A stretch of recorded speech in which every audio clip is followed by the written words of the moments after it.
Divorce না দিয়েই দ্বিতীয় বিয়ে, বদরপুর থানায় এফআইআর, অভিযোগ উড়ালেন স্বামী।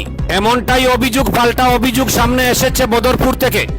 বদরপুরে প্রথম স্ত্রীকে আইনিভাবে ডিভোর্স না দিয়েই দ্বিতীয় বিয়ের অভিযোগে তীব্র চাঞ্চল্য। 17 বছরের দাম্পত্য জীবন পেরিয়ে স্বামী অন্য এক মহিলাকে বিয়ে করে ঘরে এনেছেন বলে গুরুতর অভিযোগ। এই ঘটনায় স্বামী সঞ্জু মালাকার সহ শ্বশুরবাড়ির 4 জনের বিরুদ্ধে বদরপুর থানায় লিখিত এজাহার এফআইআর দায়ের করেছেন স্ত্রী অর্পণা মালাকার। অভিযোগকারী অর্পণা মালাকারের দাবি, দীর্ঘ 17 বছরের সংসারে তাদের 2টি সন্তান রয়েছে। প্রায় 3 মাস আগে তার স্বামী সঞ্জু মালাকার আইনি বিচ্ছেদ ছাড়াই অন্য এক মহিলাকে বিয়ে করে ঘরে নিয়ে আসেন। এর প্রতিবাদ করায় তার উপর শারীরিক ও মানসিক নির্যাতন চালানো হয় এবং সন্তানদের সহ তাকে বাড়ির থেকে তাড়িয়ে দেওয়া হয়। বর্তমানে অর্পণা দেবী কাছাড় জেলার কাটিগড়া তার বাপের বাড়িতে আশ্রয় নিয়ে আসেন। অবশেষে ন্যায় বিচারের আশায় তিনি বদরপুর থানার দ্বারস্থ হয়েছেন। পুলিশ ঘটনার তদন্ত শুরু করেছে। এদিকে এই সমস্ত অভিযোগকে সম্পূর্ণ ভিত্তিহীন ও উদ্দেশ্য প্রণোদিত বলে উড়িয়ে দিয়েছেন অভিযুক্ত স্বামী সঞ্জু মালাকার। তার স্পষ্ট বক্তব্য, আমি দ্বিতীয় বিয়েই করিনি, তাই প্রথম স্ত্রীকে ডিভোর্স দেওয়ার কোনো প্রশ্নই উঠে না। সঞ্জু মালাকারের পরিবারের সদস্যরাও অর্পণা দেবীর সমস্ত অভিযোগ অস্বীকার করেছেন। ঘটনাটিকে কেন্দ্র করে বদরপুর এলাকায় ব্যাপক চর্চা শুরু হয়েছে। তবে স্ত্রীর অভিযোগ নাকি স্বামীর পাল্টা দাবি, কোনটি সত্যি তা এখনো প্রমাণিত হয়নি। পুরো বিষয়টি বর্তমানে পুলিশি তদন্তের অধীন। পুলিশের তদন্তে কি তথ্য সামনে আসে এবং আগামী দিনে আইনি প্রক্রিয়া কোন দিকে মোড় নেয়, এখন সেটাই দেখার। ব্যুরো রিপোর্ট, আমার সোনার কালীগঞ্জ। নাম সঞ্জু মালাকার, আমার বোন নাম অপনা মালাকার। কালকে আমার বইয়া যে সোশ্যাল মিডিয়ার যে অভিযোগটা করছে এটা সব একটু মিথ্যা। আমি বাসাতে থাকি না, আমরা বাসাতে একজন অসহায় মহিলা থাকে। হ্যাঁ, তার সাথে তারা তাই একটু সন্দেহ করেন। সন্দেহ করার সত্ত্বে তখন আমি তো এমনিতেও বাসার থাকি না, আমি 8-9 বছর ভাড়াও আছিলাম। ভাড়া থাকা অবস্থায় তার বাবায় ভালোকে সহযোগিতা করিয়া তাই সকালে ঘুম থেকে উঠে 4টার সময় তারা গেছে গিয়ে আরো 2বার ওরকম গেছে। যাওয়া সত্ত্বে আমরা 2বার ওলা বিচার উচার করিয়া 2বার আনা হয়েছে। বাচ্চা কাচ্চা ফালাইয়াও গেছে, এখন বাচ্চাগুলা বড় হয়েছে লইয়া গেছে গিয়া। আমি আমার ফুলারে গিয়া পাইছি দোকানে কাজ করার। আমি কাজ করাত গিয়া তারে পাইছি, খাওয়ার বাদে বলছি, বাবু তুই কাজের মানুষ নি কোনো খোঁচাইন, তুই পড়ালেখা করতে না নি? কইছে হয় বাবু পড়ালেখা করতাম। ও আমি আমার ফুলারে লইয়া আইছি। আবার বাদে আমার ফুলা স্কুলে এডমিশন হয়েছে না, তারারে আমি বহুত ফোন টোন করাইছি, স্কুল থেকে কোনো মানে রেসপন্স দিছে না। মাত্র না দেওয়া সত্ত্বে তারা আমি আমার ফুয়ারে আনিয়া আমি প্রাইভেট স্কুলে বর্তমানে ভর্তি করিয়া পড়াইতেছি। এ যে কইছে যে আমি গর্জনার ধরে লই আইছি, আমার বাচ্চা কইতেও পারবো যে আমি গর্জনার ধরে আনছি কি না কিডন্যাপিং করি আনছি। এর বাবাও ষড়যন্ত্র আছে। এর বাবারে আমি 2-3বার ফোন করছি। এই যে আমার ঘরে যে জঞ্জাটটা শুরু হয়েছিল হওয়ার পরে আমি তার বাবারে 2-3বার ফোনে যোগাযোগ করছি। তার বাবা কোনো রেসপন্স দিছে না। তার বাবা উল্টা কইছে, তুমি যেটা পারো ওটা করো। উল্টা আর আমার কয় তোমার শিখাই মুখী, আমার আর ধমকি দে, বহুত ধরনের ধমকি দিছে।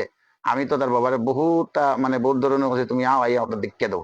আর যে যে মহিলার ব্যাপারে যে হয়েছে যে আমি যে বিয়ার আটা করেছি, এটা হইল একদম মিথ্যা কথা। এ আমরা বাসার থাকে।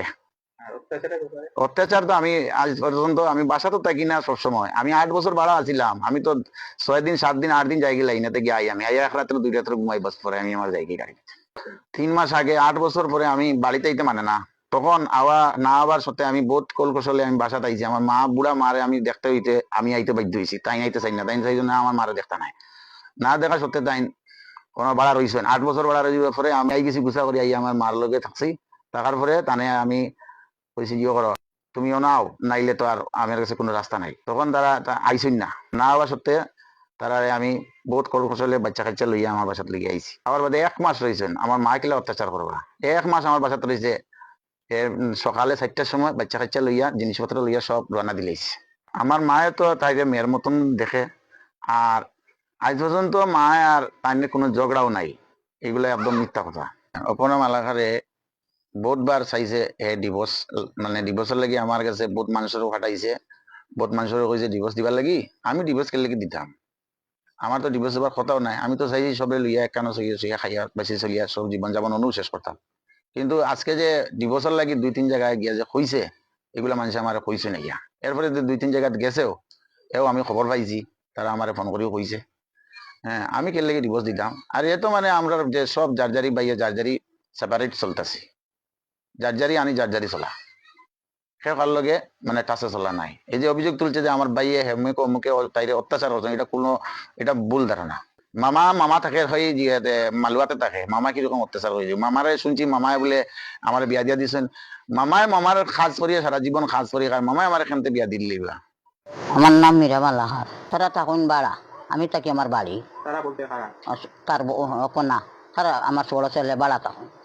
আমি তো তার, আমি 2 কিলোমিটার দূরে তখন তারা, আমি থাকি কত দূরে, তারা তখন তাই যে আমি সামনে মারলাম। ওই তাই যে খাইলে অভিযোগ করলো আমি তাই অত্যাচার করছি, আমি কি তাই বাড়া করে গিয়ে মারছি, তাই মেয়ের মতো দেখি আমি।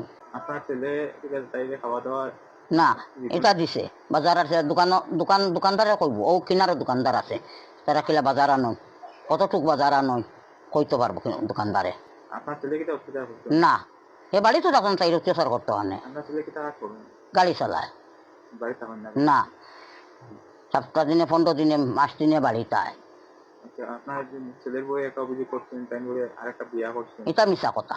একটা মহিলা আমরা বাড়ির থাকে, বিধবা মহিলা, ও মহিলা যে বেটির সন্দেহ করে, বেটিটা অগ্রে বিয়া করে লইছে, এটা মিথ্যা কথা। আমি সঞ্জু মালাহার, অপর্ণা মালাহার ছেলে। সেদিনকার যে মায় সোশ্যাল মিডিয়ার যে ভিডিওটা ছাড়লা, যে এটা মিথ্যা। বাবাই মারছন না, বাবাই খালি ধমকি দিয়েছেন চেন আমি আইয়া।